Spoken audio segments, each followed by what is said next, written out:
Mabuhay! Ngayong gabi po, walang masusunugan ng bahay at walang mamamatayan ng ina at ama.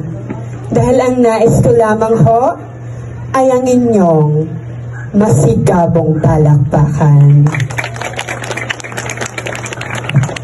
I always believe that many has been part of history, but only few can bend history itself.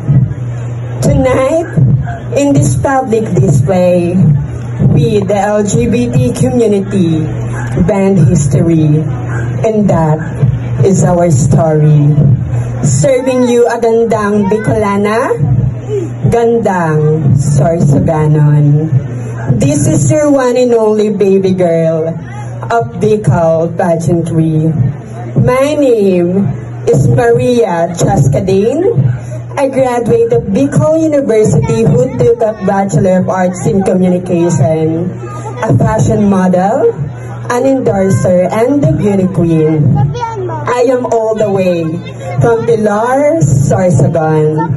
But as your reigning mutya ng Tabakla 2024, allow me to represent the city of true love, the home of Tabak Festival, city of Tobacco, province of Albay, na nag-iiwan ng kasabihan, in a world full of choices, always choose yourself. Thank you.